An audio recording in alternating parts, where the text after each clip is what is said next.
चलिए आज के इस वीडियो में हम आपको समझा देते हैं कि आज हम लोगों का बजट 2024 का पेश किया गया है अपने यहाँ।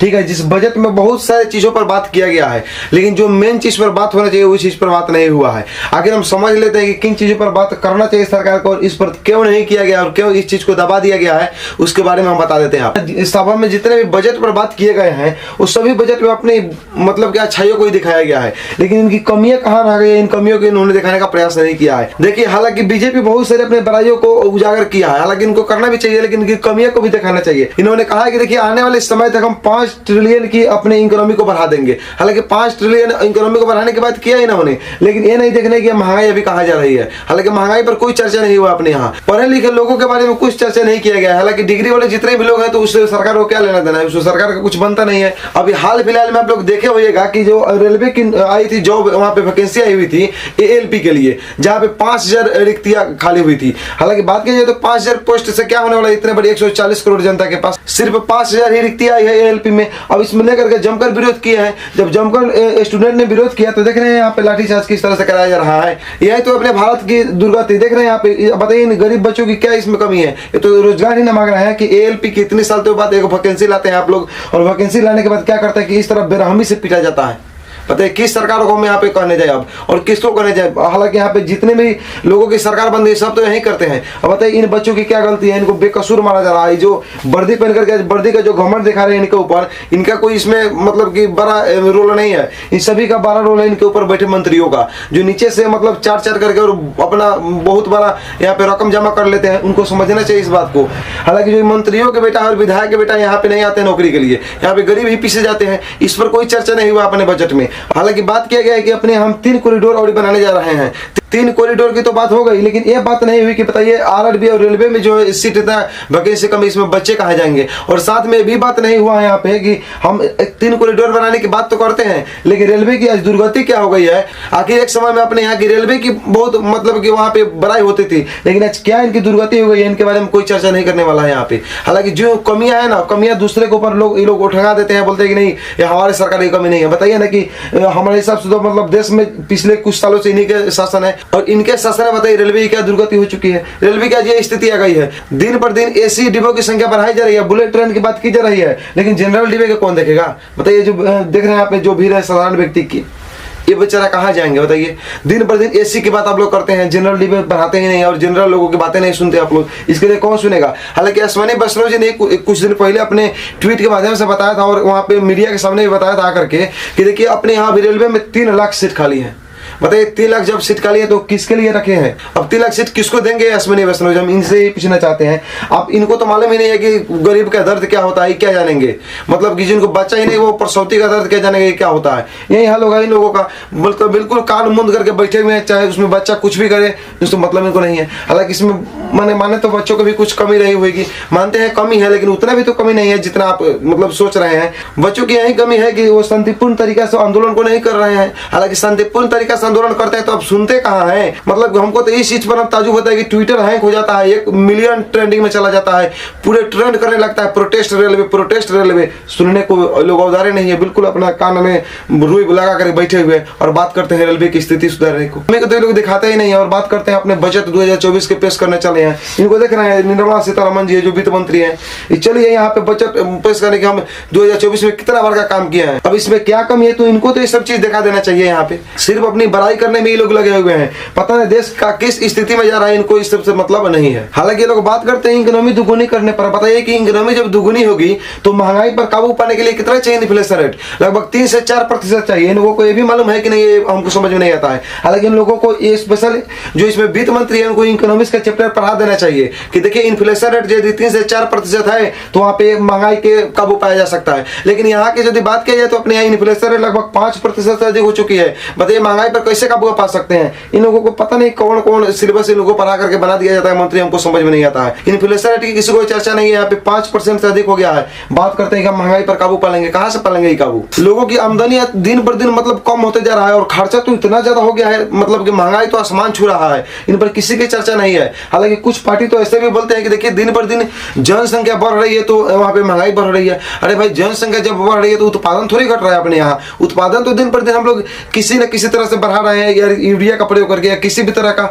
और यहाँ पे कमाई के जब सोर्स बढ़ रहा है आपके यहाँ, जनसंख्या बढ़ रहा है तो कमाई का सोर्स भी तो बढ़ना चाहिए ना। आप लोग कमाई के सोर्स को लिमिट में कर दिए हैं और बात करते हैं कि नहीं यहाँ पे जनसंख्या बढ़ रहा है तो महंगाई बढ़ेगा, जनसंख्या बढ़ रहा है तो महंगाई बढ़ेगा, मानते हैं, लेकिन महंगाई इतना भी तो नहीं बढ़ जाएगा। जितने से आदमी कमाएगा तो अपना कर्ज लेकर के खाना पड़ेगा, 2-4 बाल बच्चा हो गया तो पता लगेगा कि जितना आपका घर उड़ था वो सब बेच करके खा गए, आप कहाँ रहेगा लोग बताइए। आप यहाँ पे इन लोगों को ये सब चीज की चर्चा नहीं है। देखिए किसानों की जो है मतलब कि मैक्सिमम इनकी जो कमाई है वो 4% ही बढ़ी है अभी तक, लेकिन इकोनॉमी 40% बढ़ गई। इस पर चर्चा सरकार कर रही है, ये निर्मला सीतारमण जी जो है ये इन पर चर्चा कर रही है, लेकिन ये बात भूल गई कि हाँ यहाँ अपने यहाँ एजुकेशन नाम का भी कोई चीज होता है। मनीष सिसोदिया जैसे व्यक्ति को जो मतलब एजुकेशन के क्षेत्र में काम कर रहा था उनको उठा करके इन लोगों को जेल में रख दिया।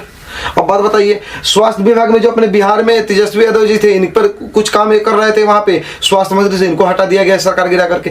पता नहीं ये सब कैसे कैसे लोग यहाँ पे हो गए ना आजकल के, मतलब सरकार में हमको भी समझ में से बहुत ज्यादा हो चुका है। हालांकि यहाँ पे बात की जाए तो देखिए अब यहाँ पे केजरीवाल की पार्टी आम आदमी पार्टी थी, केजरीवाल दिल्ली में बहुत अच्छा काम करते थे, इनको बेचारा पर ईडी का छापा मारा गया है, 8-9 को ईडी भेज दिया गया कि अब जाइए। ईडी एक पता नहीं कैसा कुत्ता हो गया कि ससुरा किसी के द्वार पर दौड़ल चल जा रहा है। अब देखिए कि झारखंड के जो मुख्यमंत्री थे हेमंत सोरेन, उनके दरवाजे पर ईडी ने छापा मारा, वो बेचारे इस्तीफा दे दिया कि नहीं हम नहीं बनेंगे, हटाइए हमारा मुख्यमंत्री नहीं चाहिए पद। लालू यादव के पास बार बार ईडी आ जाता है पूछने के लिए कि बताइए लालू यादव आप कैसे घोटाला किए। मानते हैं लालू यादव घोटाला किए थे, कौन सरकार ऐसा है जो घोटाला नहीं किया है, हमारे सामने थोड़ा उसको प्रस्तुत कर दीजिए, उसका पूरा कुंडली हम खंगाल करके रख देंगे। सोचते कौन यहाँ पे ईमानदार है, कोई नेता यहाँ पे ईमानदार नहीं है। बीजेपी वाले घोटाला नहीं करते हैं, पूरे गोदी मीडिया को खरीद लेते हैं लोगों ने, पूरे मतलब कि इस सब जो जितने भी मीडिया है ना उसको गोदी मीडिया बना करके रखा इन लोगों ने, और इस जितने भी मीडिया वाले हैं सब भड़ुआ बन करके इस सब का यहाँ पे चमचागिरी करते हैं। देखिए मीडिया को लोकतंत्र का चौथा स्तंभ माना जाता है, इन लोगों को ये सब चीज का लोक लिहाज नहीं है। हालांकि बात किया जाए तो बताइए कौन सा ऐसा मीडिया है जो आपको बताया कि बजट में सभी चीज की कमियां रही है, कोई नहीं बताने आया होगा। सिर्फ बताया होगा कि नरेंद्र मोदी ने ये काम कर दिए, निर्मला सीतारमण ने ये काम कर दिए, नितिन गडकरी ने ये काम कर दिए, रे ससुरा ने सब तो काम किए, उनकी कमी को कौन दिखाएगा, इनकी कमी को दिखाने वाले नहीं है। ताजुब तो तब होता है जब नरेंद्र मोदी ने फर्स्ट जो नोटबंदी किया हुआ था उस समय लोगों की इतनी हालत खराब हो गई थी कि उन लोगों ने पेटीएम का सहारा लेना शुरू किया और पेटीएम से अपना ट्रांजैक्शन और पैसा के मतलब पूर्ति करना शुरू किया। लेकिन पेटीएम बेचारा आज घाटा में है, पेटीएम पर कोई चर्चा नहीं करता है। भारत की पूरी इज्जत बचाने का काम पेटीएम ने किया था, आज पेटीएम इतना कंगाल तक हो गया कि अब स्वाहा होने की मतलब कगार पर है, इस पर कोई बात नहीं करता है। जो पेटीएम इज्जत बचाया भारत का उस पेटीएम पर तो कम से कम बात होनी चाहिए। हम मानते हैं कि पेटीएम के जो मालिक थे उनकी गलती थी, उन्होंने आरबीआई के नियम की अवहेलना किया था, आरबीआई के नियम को नहीं माना था। लेकिन आरबीआई के नियम मतलब लेकिन आरबीआई कैसी है जो आरबीआई बता ही नहीं कि उसके किस नियम को इन्होंने फॉलो नहीं किया था। आरबीआई को बता देना चाहिए कि हम हाँ हमारे इस नियम को तुमने फॉलो नहीं किया है। ये तो वही बात हुआ कि बस एक के इशारे पर सब नाच रही है, ऐसे काम थोड़ी चलता है। यहाँ पे कभी ईडी की छापा पड़ती है, कभी कुछ की छापा पड़ती है, कभी आरबीआई के नियम को कोई फॉलो नहीं करता है। कौन सा ऐसा प्लेटफॉर्म है जो आरबीआई के नियम को फॉलो करके चलता है? हमारे हिसाब से तो बैंक भी आरबीआई के नियम को शुद्ध से फॉलो नहीं करते हैं। आरबीआई तो कहती है कि बैंक के स्टाफ को खाना खाने का समय नहीं देना चाहिए। पता नहीं सोच रहा जब बैंक में जाइएगा तो आधे घंटे के लिए 1 घंटे के लिए सब वहाँ के स्टाफ गायब हो जाते हैं खाना खाने के नाम पर। उसके लिए कहाँ है आरबीआई? इस सब चीज को यहाँ पे जांच करे। और पेटीएम की जब मानते हैं मालिक ने गलती की थी, इसकी नियम को अवहेलना की थी, तो आरबीआई को बता देना चाहिए यहाँ पे कि हमारे इस नियम को फॉलो नहीं किया, इसलिए हम आपकी मतलब हेल्प नहीं कर पा रहे हैं। हालांकि पेटीएम डूब ही चुकी है मानिए तो पूरी तरह से। पेटीएम पेमेंट बैंक का तो ऐसा हालत हो गया कि मतलब अब कहा नहीं जा सकता है, लेकिन इन पर कोई चर्चा नहीं करता है। जिन्होंने भारत का लोक लाज बचाया था, देश का नाम बचाया था, मतलब कि दिन पर दिन डॉलर के मुकाबले रुपया बहुत कमजोर होता जा रहा है, इन पर कोई चर्चा नहीं किया गया मतलब कि बजट 2024-17 में। हालांकि बात की जाए तो देखिए आज का डॉलर कहाँ चला गया, अमेरिका कहाँ चला गया और भारत कहाँ है, इनकी रुपया क्यों कमजोर हो रही है, इन पर ना बात करना चाहिए बजट में। तब हम लोग जानते हैं कि हाँ हमारी सरकार हमारे बारे में सोच रही है। इसका कोई मतलब नहीं है, मतलब रुपया बाहर में जाए उससे मतलब नहीं है, बस बीजेपी को बड़ाई चाहिए अपना। अरे बड़ाई तो मतलब आप अच्छा काम करते हो तो हम तो बड़ाई करते करते हैं आपका। लेकिन बताइए मोदी जी ये सब जो मंत्री आप लोग मतलब कि वित्त आयोग दिए हुए हैं जिनके हाथ में, ये सब सिस्टम को सुधारिए थोड़ा बहुत आप लोग। और यहाँ पे बड़ाई करने लगता भी आप लोग रहिएगा जब आप लोग काम अच्छे कीजिएगा। जब आप काम अच्छे करते हैं तो हम बड़ाई भी करते हैं। कुछ लोग तो आपके पार्टी का भक्त हमें बताते हैं, लेकिन हम क्या कर सकते हैं बताइए। आज आपकी ही मतलब हमको बुराई करनी करनी पड़ती है। क्यों? क्योंकि आपने काम गलत किया है। यहाँ पे इन लोगों को थोड़ा समझाइए कि क्यों यहाँ पे दिन पर दिन कमजोर होता जा रहा है। और बात तो तब हो जाती है जब, अब बताइए आप यहाँ के मानिए तो सबसे प्रमुख आप है नरेंद्र मोदी जी, प्रधानमंत्री है भारत के। आप 80 करोड़ लोगों को फ्री में अनाज देते हैं। इससे क्या साबित होता है कि 80 करोड़ लोगों के पास खाने के लिए कुछ नहीं है। आप अनाज नहीं दे करके, बताइए, अनाज यहाँ पे दे देते हैं और वहाँ पे यूरिया कम कर लेते हैं। अब तो किसी न किसी तरह निकाल ही लेते हैं। और यहाँ पे नितिन गडकरी जी कहते हैं कि हमने 60 किलोमीटर पर टोल टैक्स लगाया है। हालांकि बात किया जाए तो 60 किलोमीटर से जब इनका काम नहीं फरियाया तो उसको घटा करके 40 किलोमीटर पर इन्होंने लगा दिया। अब 40 किलोमीटर से ताजुब तो तब हो गया जब 40 किलोमीटर से घटा करके इन्होंने टोल टैक्स 27 किलोमीटर पर लगाना शुरू कर दिया। अब प्रत्येक 27 किलोमीटर पर व्यक्ति को वहां पे टैक्स देना पड़ता है। बताइए ये सब कहाँ की नीति है आप लोगों की? और ये सब टैक्स जितने भी जनता भरती है उस जनता के पैसा को ही माफ नहीं आप लोग करते हैं, जाकर के अडानी ग्रुप के पैसा को माफ कर देते हैं। आपको रिश्ते में क्या लगते हैं? बताइए, कुछ लगते हैं? उनकी जब पैसा माफ कीजिएगा उनको क्या दर्द होगा? कुछ नहीं दर्द होता है। दर्द तो गरीब का होगा। गरीब के 1-2 लोन माफ कर दीजिए महाराज, वहां से आप लोगों का नाम जिंदगी भर लेगा लोग। आप यहाँ पे 80 करोड़ लोगों को अनाज देने की बात तो करते हैं, लेकिन वहाँ पे यूरिया 5 किलो कम कर दिए। बताइए, जो यूरिया मतलब कि 267 रुपए के आसपास मिलती थी, उस यूरिया को आप लोगों ने बला करके मतलब न जाने 1000 रुपए की 1500 रुपए तक ले आप लोगों ने बेचवा दिया। और प्लस में जो 50 किलो की यूरिया की जो पॉकेट आती थी उसमें सिर्फ 45 किलो आप लोग देते हैं। 5 किलो देने से किस मतलब गरीब का भला हो जाता है? आप लोग थोड़ा ग्राउंड लेवल पर उतर करके पूछिए तो कि आपका क्या भला हो जाता है हमारे अनाज देने से। आप एक बार सोचिए अपने से ही, 5 केजी जब आप अनाज एक महीने में एक व्यक्ति को देते हैं, एक व्यक्ति क्या 5 केजी अनाज खा करके रह जाता है? महीना भर नहीं रह पाता है। अब अपने यहाँ क्या कीजिए कि अनाज नहीं दीजिए, अनाज आप देते हैं 80 करोड़ लोगों को और बात करते हैं कि नहीं 70,000 करोड़ में यहाँ पे राशन बांटने में खत्म हो गई।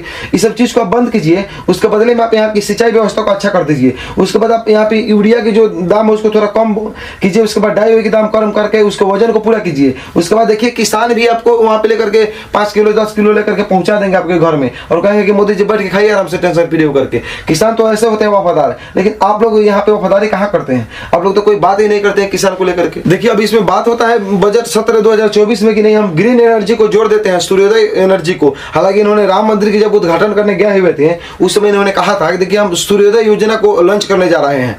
बात सही है, कीजिए आप, उसमें कोई दिक्कत नहीं है।